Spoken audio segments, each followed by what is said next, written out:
Assalamualaikum warahmatullahi wabarakatuh. Perkenalkan, nama saya Maya Kirani dengan NIM 2011290082. Baiklah, di sini saya akan menjelaskan tentang deskripsi. Baik, yang terhormat Ibu Dina Putri Juniati Astuti selaku dosen pembimbing mata kuliah keterampilan menulis. Baik, yaitu yang pertama, definisi umum tentang deskripsi. Biasanya disimpulkan bahwa deskripsi adalah pemaparan atau penggambaran secara menyeluruh tentang kata-kata melalui tulisan yang bertujuan agar pembaca dapat lebih memahami sebuah tulisan, bahkan dapat merasakan suasana yang coba digambarkan untuk itu agar seolah-olah ada di depan mata sendiri. Adapun menurut beberapa para ahli, yaitu menurut Henny Guntur Tarigan, 1994, pengertian deskripsi adalah tulisan yang bisa melukiskan sebuah kisah yang bertujuan untuk mengajak pembaca agar bisa memahami, merasakan dan menikmati objek yang dibicarakan, seperti suasana hati, aktivitas dan sebagainya. Yang kedua, menurut Gori Kerap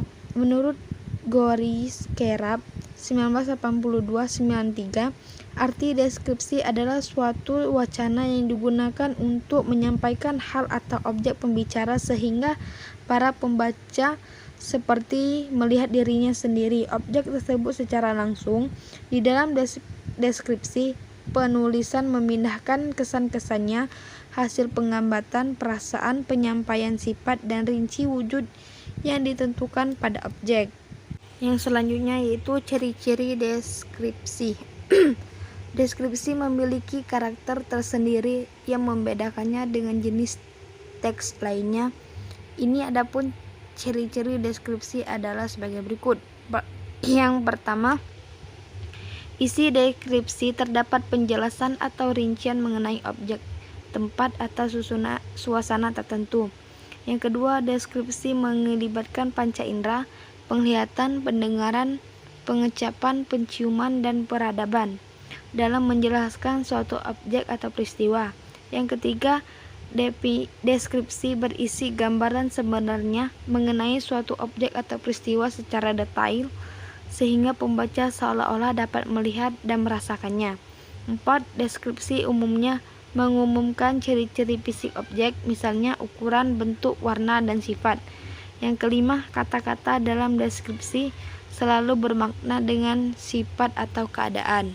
Yang terakhir adalah contoh karangan deskripsi. Saya ambil tentang rumah.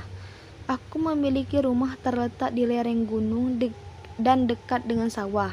Rumahku terdapat berada di depan jalan untuk menuju gunung. Di sebelah kiri rumahku terdapat masjid yang cukup besar yang biasanya digunakan untuk sholat Idul Adha. Di depan rumahku terdapat halaman yang cukup luas dan biasanya digunakan untuk bermain anak-anak kecil di sekitar rumah. Cat rumahku berwarna hijau muda dan kusennya berwarna hijau tua. Pintu rumahku juga berwarna hijau tua. Rumahku tidak terlalu besar namun cukup untuk menampung 10 orang karena terdapat lantai 2 yang dapat dihuni. Di lantai 2, cat dinding bagian depan berwarna oranye, sementara pada jendela kusen pintunya berwarna merah. Dari jauh rumahku sangat mencolok karena perpaduan dua warna tersebut. Di bagian depan terdapat teras yang biasanya untuk duduk santai dengan keluarga. Jika masuk pintu depan akan langsung menuju ruang tamu, dan di sebelah kiri terdapat ruang lesehan yang disediakan televisi. Biasanya ini pusat keluarga kami berkumpul. Di ruang lesehan itu terdapat pintu untuk masuk ke ruang tengah. Di ruang tengah ini cukup luas dan terdapat satu set meja dan kursi makan yang biasanya kami gunakan untuk makan bersama di ruangan ini juga, dan ada akuarium ikan. Baiklah, itu saja pemaparan materi tentang deskripsi dari saya. Kalau ada kekurangan saya mohon maaf. Dan dari saya terima kasih. Wassalamualaikum warahmatullahi wabarakatuh.